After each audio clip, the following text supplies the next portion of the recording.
Tara, kuha tayo ng barungrong at ihawin natin. Masarap siya. Eh, bakit yung naiwan din na nakakain? Masarap siya. Akin na lahat to.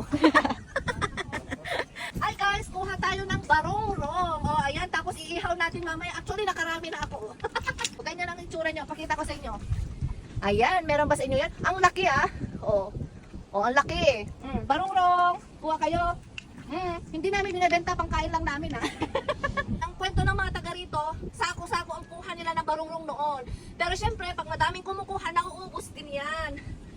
Ayan, ang dami. Tapos iihawin natin mamaya, may barbecue pa na ganito. Inihaw, ganyan. O, pwede ng pangsahog sa dinengdeng. O, very nutritious. O, alam nyo ba guys, na itong mga to ay rich in vitamins and minerals. Very natural ito, hindi ito ini-spray ng kung ano-ano man na insecticide. Kasi natural silang nandito sa ating paligid. Ayan. Halika, tara na. Ayan, ayan, ayan. Okay na to. Meron pa oh. Ayan. Ang dami. Ang dami talaga. Ayan oh. Okay na, wala na. O, doon tayo, mag-ihaw-ihaw tayo doon. Ayan, halika na, mag-ihaw tayo. Nakahanda na yung ating ihawan. Mag-ihaw na tayo. Ayan, hindi na hugasan to. Huwag na doon. Very natural kasi galing ko sa ilog. Ayan. O yung mga kasama ko, nag-ihaw na rin ng ng kangko. Tapos yung iba, nauna na kasi silang kumuha ng barungrong. Ito yung to follow. Ayan. Parang may putik naman. Hugasan muna natin. Sige lang.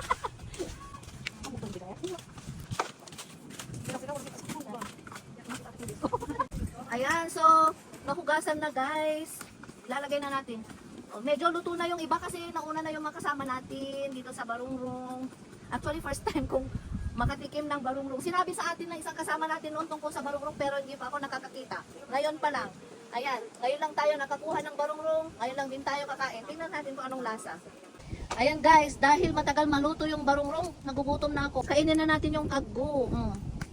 Yung iba daw, pagka kumukuha sila ng kaggo, pag nagugutom na, kinakain nilang hilaw. Pero para sa atin, para hindi ko carry, i-condition ko muna yung sarili ko. Pero ito, kailangan maluto yan, inihaw. Ayan. Tikman nga natin. Ang sarap. Sarap. Sarap niya, malinamnam. May parang gatas doon sa loob niya na ang sarap. Tapos may alat. Yummy. Kain na guys. Kapag luto na yung ating barungrong ay pinupukpok para makuha yung laman. Pero ito, lumabas yung laman. Tingnan nyo, subukan natin. Oh. Ay, naputol. Ito na yung makakain. Ay, mapait yung sa may buntot. Yun na yung intestines niya siguro. Yung parang laman loob niya. Ayan, pinupukpok yan para makuha natin yung laman. O, patingin ma'am yung laman. Oh. Oh, may dumaan si Abalayan, balai. Ayan. Oh, ayan na yung barungrong. Oh, wow, mukhang masarap. Mapait ma'am yung sa dulo niya? Yes, meron yung mapait, meron yung hindi. Okay. Kain na. Sarap. Hindi naman siya mapait. Sarap naman. Sarap.